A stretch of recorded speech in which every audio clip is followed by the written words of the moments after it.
Chicos, tengan ustedes muy buenos días, bienvenidos a sus clases de lingüística y en esta oportunidad pues tenemos el tema de concordancia verbal. Así como hubo el tema de concordancia nominal, ahora también presentamos el tema de concordancia verbal. ¿Y en qué radica o en qué consiste esta concordancia verbal? Es simple. Bien, me dice que el verbo y el sujeto de una oración tienen que coincidir ¿en qué? En número y en persona. Si el sujeto es plural, pues el verbo también debería de ser plural. Si el sujeto es singular, el verbo también debería ir en número singular. Pero ambos, ya sea en primera persona o en segunda persona o en tercera persona. Eso. Pero tenemos casos para ir explicando un poco más y dejar claros ciertos aspectos. Por ejemplo, vamos con el primer caso que dice lo siguiente. A ver, en el patio crecían una rosa y un clavel. ¿Qué es lo que me da a entender? Dice cuando hay elementos en un sujeto, ¿ya? Y que están después del verbo, o pueden ir antes, ¿ya? Cuando hay dos elementos en un sujeto, pues el verbo siempre va a ir en plural, ¿ve? El verbo va a ir en plural. Por eso digo, en el patio crecían una rosa y un clavel. Estoy concordando el sujeto con el verbo. En este caso hay dos elementos, ¿ve? Por eso hay en plural. Vamos con el segundo caso. ¿Qué pasa, dice, cuando los elementos de un sujeto indican lo mismo? O sea, es igualdad. La alegría y la algarabía, ambos son elementos que indican una sola acción, ¿ya? Alegría y algarabía.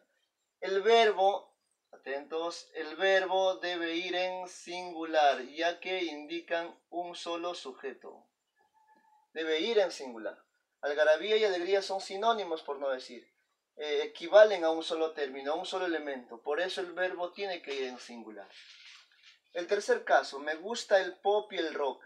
¿Qué pasa cuando hay dos elementos, los elementos pospuestos, o sea, que están después del verbo? ¿Sí? Cuando los elementos del sujeto están después del verbo, ¿ya?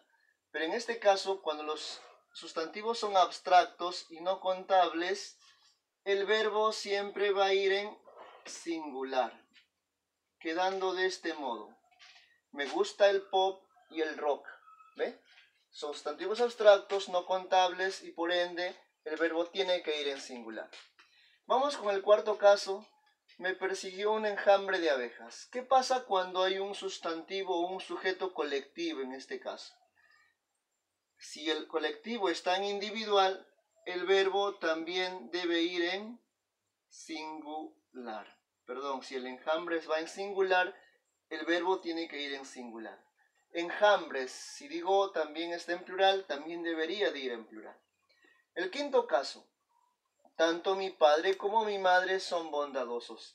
¿Qué pasa cuando hay los términos tanto y como?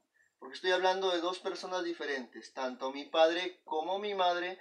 El verbo que dice me indica, el verbo tiene que ir en plural. Esa es la indicación, porque hablo de dos personas, ¿ve? ¿Ya? En el sexto caso, el roedor o la rata es muy hábil, me dice. Cuando los elementos coordinados equivalen a uno solo y están unidos por la conjunción o, quiere decir que indican un solo sujeto. Y es por eso que el verbo también tiene que ir en singular. Porque estoy hablando del mismo, ¿ve? El roedor o la rata es muy hábil, de uno solo, ¿ve? Y por último, tengo el séptimo caso.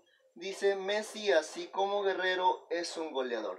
Cuando utiliza el término así como, junto con o además de, siempre el verbo va a ir en singular. ¿Por qué? Porque estoy personalizando, mire, ve. Messi, así como Guerrero, es un goleador. Estoy definiendo a uno de manera personal.